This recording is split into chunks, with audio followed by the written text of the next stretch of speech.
Hello, good morning. This lecture is for class 5th, chapter 2, Science, looking after our resources. अब सबसे पहले देखो resources क्या होता है। resources के अंदर सारा नेचुरल चीज़ें आती हैं, जैसे एयर है, वाटर है, पेट्रोल है, सॉइल है, ये सारी चीज़ें नेचुरल रिसोर्सेज आती हैं। अब ये नेचुरल रिसोर्सेज के बारे में हमको समझना है। हमने ऑलरेडी नेचुरल रिसोर्सेज क्या होता है इसके बारे में हम लोग अंडरस्टैंड कर चुके हैं। अब हम लोग को समझना है कि नेचुरल रिसोर्सेज को हम कैसे ध्यान रखेंगे। ठीक है, नेचुरल रिसोर्सेज को हम कैसे ध्यान रखेंगे। We must look after our resources if you want them to last. क्या होता है, अगर हम रिसोर्सेज का ध्यान रखेंगे तो जो रिसोर्सेज है वो प्योर रहेगा और वो बहुत दिनों तक टिकाऊ रहेगा। If we are not careful, अगर हम सावधानी नहीं रखेंगे, we may destroy or use up what natural has given us, what nature has given us and have nothing left for the future. फिर हम भविष्य के लिए कुछ भी रख नहीं सकते। ठीक है, अब देखो क्या है फ्यूल। सबसे पहले हम लोग फ्यूल के बारे में समझते हैं। We burn up huge amount of fuels every day to drive vehicle. ठीक है, एक घर में 4 स्कूटर है, कोई भी काम हुआ है स्कूटर से हम जा रहे हैं।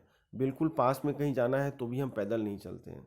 पैदल चलेंगे तो क्या होगा, will have keep fit our body. और स्कूटर हम क्या है, घर में 3 स्कूटर होता है तो उसमें क्या होता है कि फ्यूल का बहुत ज़्यादा कंजम्पशन होता है। Run factories and make electricity. The problem is that nature look millions of year to form these fuels. अब ये फ्यूल्स को बनने में, यानी हम बात कर रहे हैं पेट्रोल का और डीजल का और बहुत सारी चीज़ों का, जिनको बनने में लाखों लाख वर्ष लग जाते हैं। ठीक है, millions of years to form these fuels. So if we use them up very fast, we may run out of them in a couple of 100 years. What should we do then? अब बनने में लग रहा है लाखों साल, ठीक है, और हम उसको तुरंत खर्चा कर देते हैं, तो क्या होगा, एक टाइम आएगा जब ये चीज़ें ख़त्म हो जाएंगी और फिर सारे स्कूटर और कार और मोटर बाइक सब खड़े हो जाएंगे। तो हमारा काम क्या होता है, we need to save our fuel. Stop wasting. Stop wasting का मतलब क्या है कि हम चीज़ों को बर्बाद ना करें। One thing we can all do is to stop wasting. For example, we could turn off lights and fan when we do not need them. We could also turn off the gas burner when not needed and turn off the engine of vehicle at red lights. We could make use of sunlight to work during the day and walk or cycle then when possible. अब हम क्या कर सकते हैं, अगर gas हम जला रहे हैं, घर में ज़रूरत नहीं है तो गैस बंद कर दिए। फ़ैन और ट्यूबलाइट की ज़रूरत नहीं है तो हम ऑफ़ कर दिए। अब गर्मी नहीं लग रहा है फिर भी हम फ़ैन चला के बैठे हुए हैं, दैट इज़ नॉट गुड। हमको क्या करना है कि इलेक्ट्रिक का बचत करना है, पानी का बचत करना है, गैस का बचत करना है। हमको साइकिल से कहीं भी आना जाना है। हमको दूसरे को भी सजेस्ट करना है कि आप स्कूटर और बाइक कम यूज़ करो। Use other resources. अब जो अदर रिसोर्सेज हैं उनका हम कैसे यूज़ करेंगे। सनलाइट है, विंड है, water are some natural resources that will not get over. Besides, they do not cause pollution. We can use these resources instead of fuel. The energy of moving wind and flowing water can be used to make electricity. Solar cells can be used to make electricity. Solar cooker and solar heater can be used for cooking and heating. अब देखो हमारे पास एक alternate आ गया है। जैसे अभी पहले क्या होता था कि हम इलेक्ट्रिक का चूल्हा यूज़ करते थे, इलेक्ट्रिक के सामान यूज़ करते थे। तो अभी क्या है, हमको सन का रे, उसका हमारे वैज्ञानिक लोगों ने रिसर्च किया, डेवलपमेंट किया उसके ऊपर, और now we are able to use solar system. Solar system के अंदर क्या होता है कि we are having facility to use tubelight, AC, fan. आपने देखा होगा बहुत सारे घरों के ऊपर सोलार पैनल्स लगे होते हैं जिनके through they are using solar electric. तो अब क्या है, उससे इलेक्ट्रिसिटी थोड़ी सी बचनी शुरू हो गई है। जैसे उनसे कोई पॉल्यूशन भी नहीं होता है। अगर आप सन के लाइट से कोई चीज़ यूज़ करते हो तो उनसे पॉल्यूशंस भी नहीं होता है। हवा भी हम यूज़ करते हैं जिसमें कि आपने देखा होगा कि विंड मिल यूज़ होता है, वाटर रिसोर्सेज है जिससे हम बहुत सारी चीज़ों को यूज़ करते हैं। यहाँ देखो नीचे एक बहुत अच्छा एक प्लांट का फोटोग्राफ्स दिया हुआ है जहाँ पे कि पानी को स्टोर करके वहाँ से इलेक्ट्रिक पैदा किया जाता है।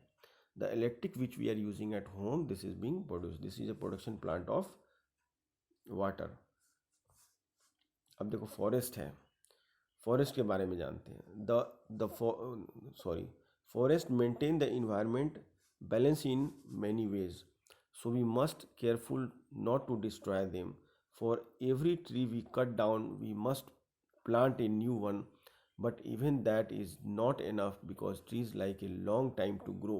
Beside, it is possible to really replace a forest which all its without its interlinked organism what we can do. अब फॉरेस्ट में कैसा होता है कि हम लकड़ी के मकान बनाते हैं, घरों में लकड़ी के सामान हम बनवाते हैं, तो उसमें क्या होता है बहुत सारे पेड़ काटने पड़ते हैं और पेड़ कटते ज़्यादा हैं, हम पेड़ लगाते कम हैं। अगर हर आदमी अपने जन्मदिन के अवसर पे एक पेड़ लगाएगा तो उससे उसको उसके नेशन को बहुत फ़ायदा होगा, बहुत बेनिफिट होगा, ठीक है। पर हम क्या करते हैं, पेड़ काटते हैं, पेड़ लगाते नहीं हैं। और हमको क्या है, लकड़ी के सामान का यूज़ कम करना चाहिए। अब रिसाइकलिंग क्या होता है वो हम देखते हैं। रिसाइकलिंग में कैसा होता है कि a lot of trees are cut down to make paper. We can easily reduce the need of fresh supplies of trees by recycling old paper. हमको क्या करना चाहिए, जो ओल्ड पेपर्स होते हैं जिनको हम पस्ती बोलते हैं, उसको फिर से फ्रेश पेपर बनाया जा सकता है, तो उनको हम रिसाइकलिंग प्रोसेस में ले सकते हैं। कई लोग क्या करते हैं, रद्दी को जला देते हैं, तो जलाने से क्या होगा, इट बिकम्स ऐश। लेकिन अगर रद्दी को फिर से कोई फैक्ट्री में चला जाता है तो वो रिसाइकलिंग प्रोसेस में आ जाता है। Using the material of old things to make new things, use paper for example. और हमको पेपर कम से कम यूज़ करने चाहिए। आप लोग नोटबुक में क्या करते हो, 2 लाइन लिखे, पेपर फाड़ के फेंक दिए। हमको क्या है, हमारे नोटबुक को, हमारे फेयर बुक को अच्छे से रखना चाहिए जिससे कि उसके पेज बर्बाद नहीं हुआ है, because this is natural resources. Paper कहाँ से बनता है, पेड़ को काटने से बनता है। तो ज़्यादा हम पेपर मिस यूज़ करेंगे तो ज़्यादा यूज पेड़ कटेंगे। इसलिए अभी देखो कंप्यूटर से और जो इलेक्ट्रॉनिक डिवाइसेस हैं उससे पेपर का कंजम्पशन काफ़ी कम हो गया है। Many other things like metals, glass and some plastics can also be recycle. Recycling save resources. Wild life के बारे में हम देखते हैं, ठीक है। The hunting of wild animal for their skin, fur, tusk, horn and so on. हम लोग क्या करते हैं कि हमको क्या है, जो स्वेटर बनते हैं या जो जूते बनते हैं या चप्पल बनते हैं लेदर्स के, तो उसके लिए हम लोग क्या करते हैं, जानवरों को मार देते हैं, which is not good. The destruction of forest and the pollution of river. Destruction of forest का मतलब क्या होता है, जंगल को काटना, ठीक है, जला देना, काट देना।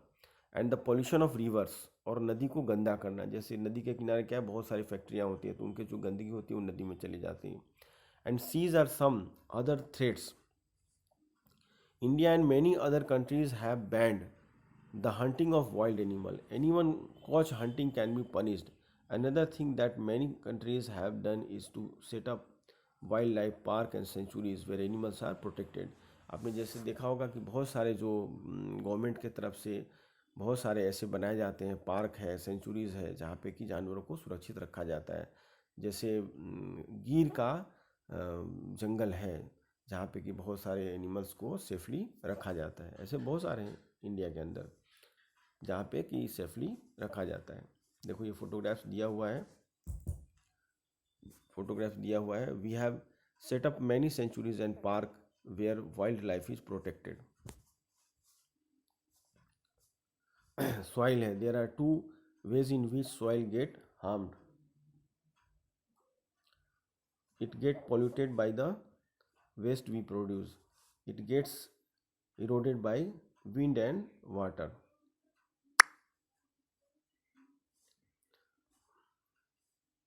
Managing waste. We can try to reduce pollution by managing our waste in a better way. Waste that comes from animals and plant can be turned into compost with the help of natural decomposers present in the soil. We can do this by throwing such waste into a pit and covering it with soil. Compost can be mixed with soil to improve its fertility. ठीक है, देखो यहाँ पे क्या है कि ये फर्टाइजेशन बनाने के लिए यूज़ किया गया है।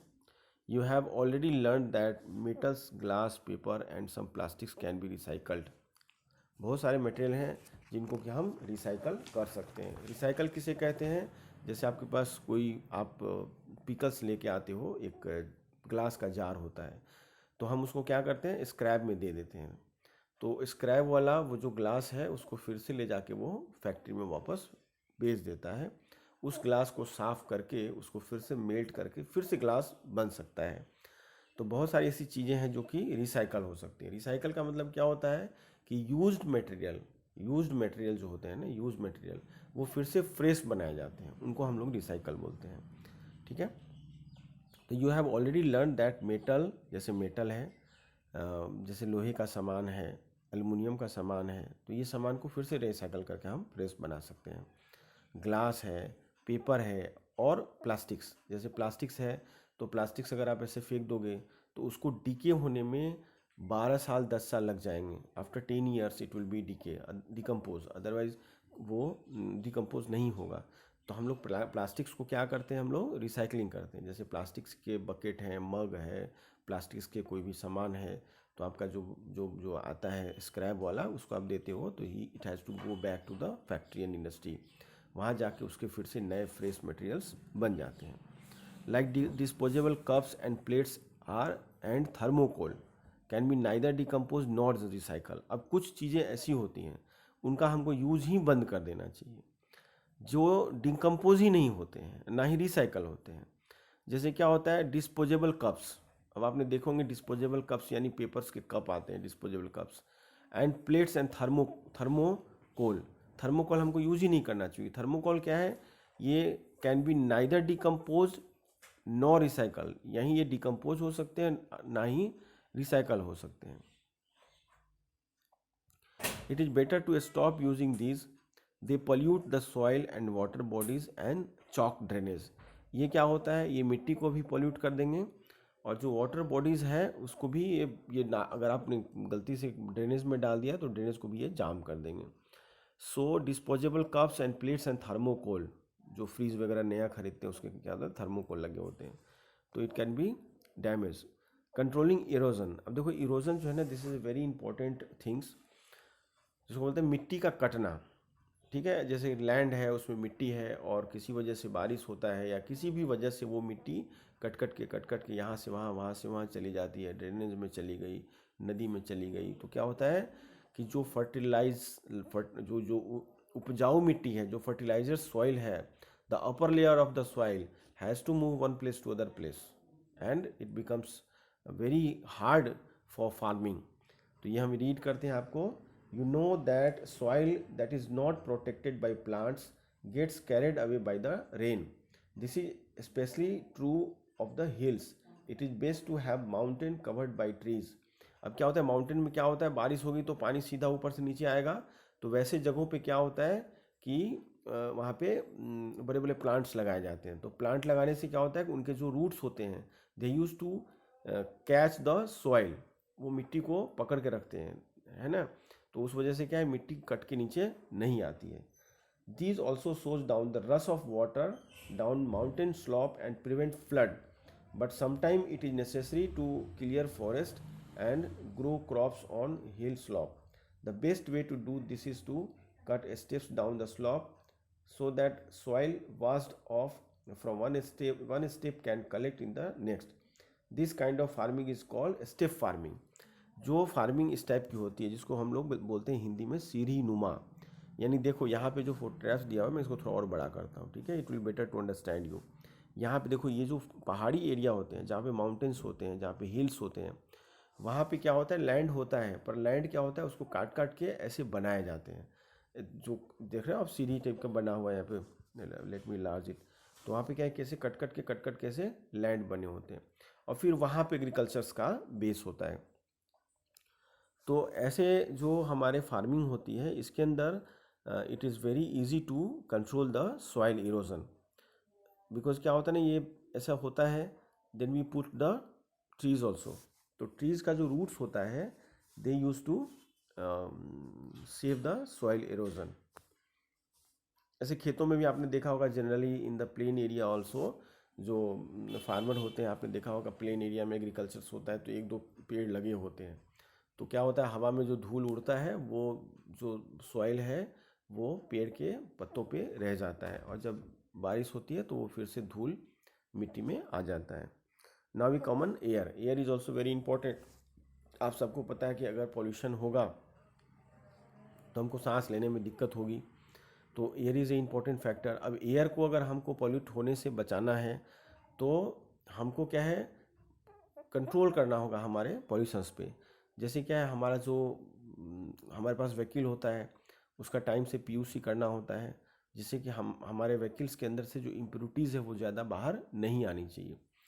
जैसे फैक्ट्रीज़ है, कल कारखाने हैं, इनके अंदर क्या होता है कि the process is going on for the production of things, तो उसके जो सॉइल हैं, उसके जो एसेस हैं वो बाहर निकलते हैं, जो फोटोग्राफ्स में आपको दिख रहा है।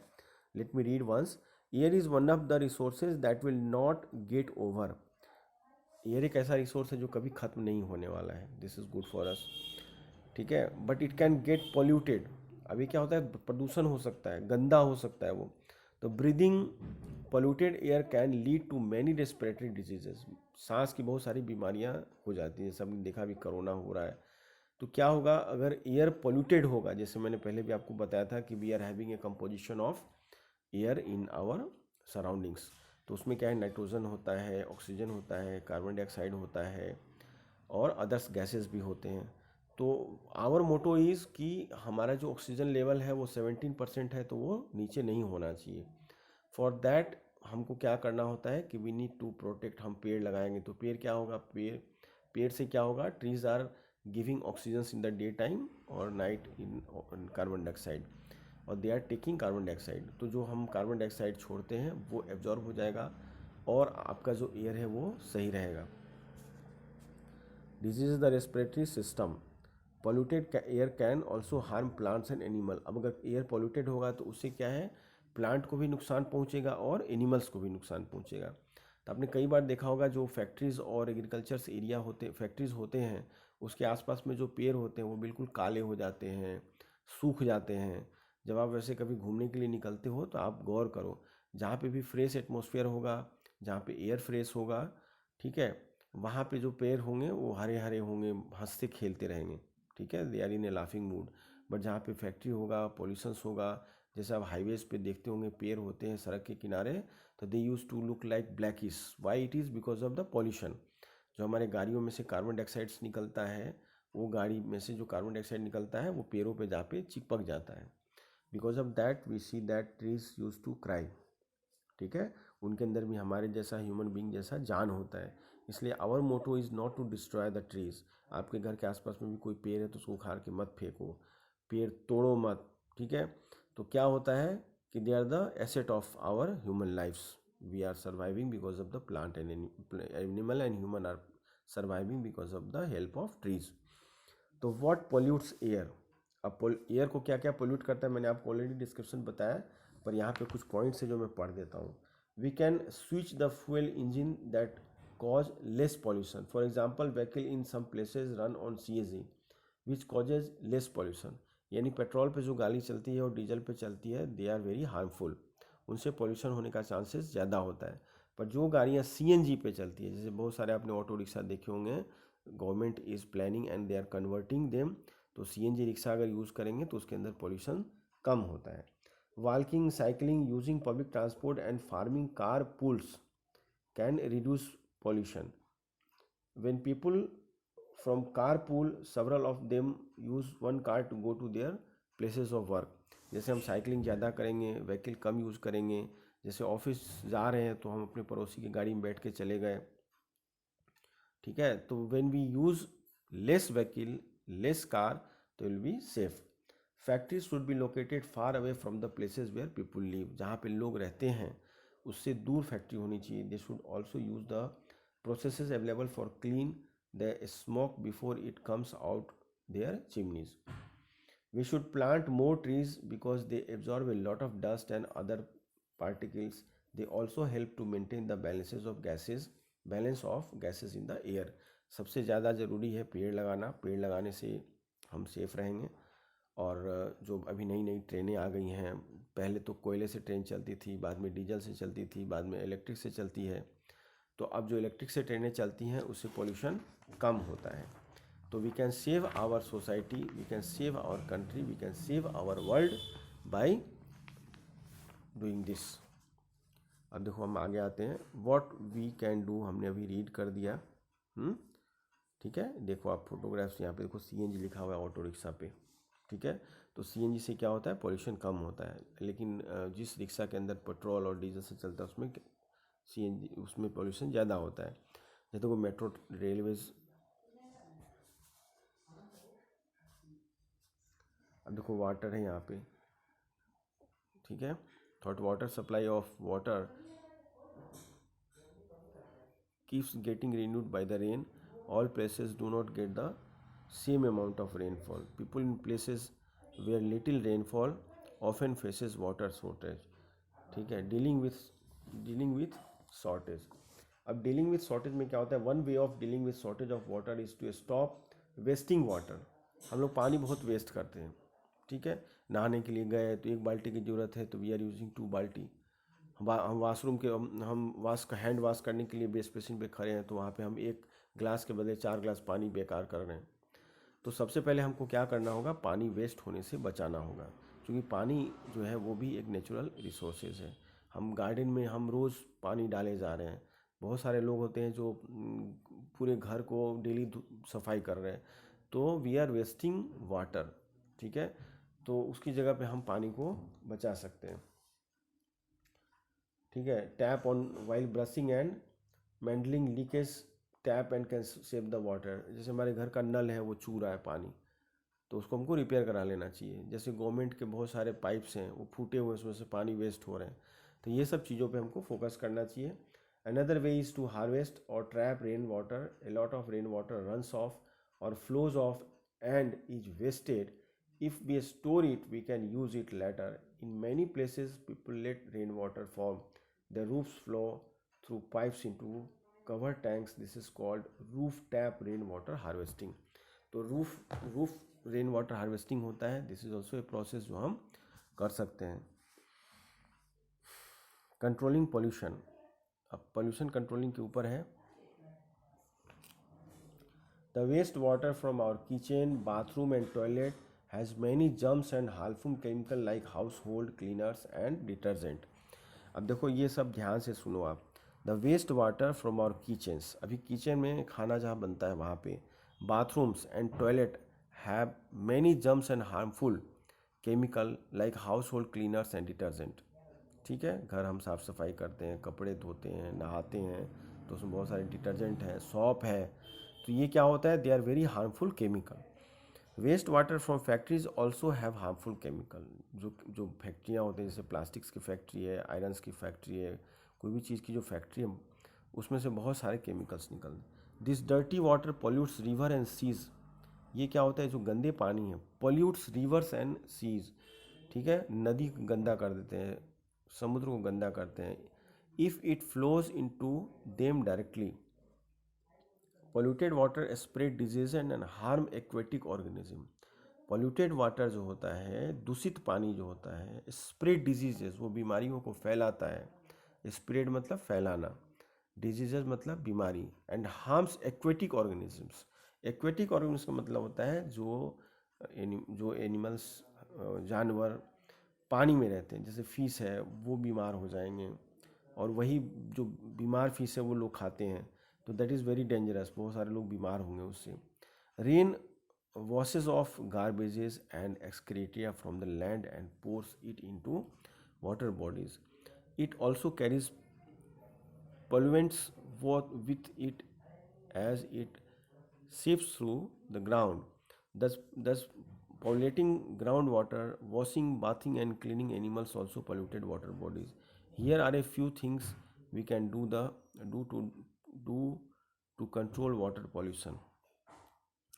We must clean wastewater before letting it flow into water bodies. We must not bathi, wash, clean animals और throw garbage in water bodies. अब जैसे क्या है, कोई पॉन्ड है, वहाँ पे लोग लेके गायों को लेके वहाँ पे गायों को नहलाते हैं, तो क्या होगा, पॉन्ड पूरा पॉल्यूटेड हो जाएगा।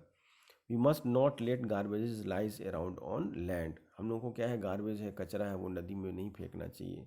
जो फैक्ट्री वाले हैं उनको they should take care about that, so that the water bodies cannot. Water bodies में क्या होता है, रिवर होता है, सी होता है, पॉन्ड होता है, ठीक है। अब देखो यहाँ नीचे एक फोटोग्राफ है, water waste water pollutes river, it is allowed to flow into them directly. देखो यहाँ पे डायरेक्टली क्या होता है, आपने देखा होगा कई जगहों पे कि government started making penalties to the industries, फैक्ट्रियों को, कि आप गंदे पानी को पानी में मत आने दो।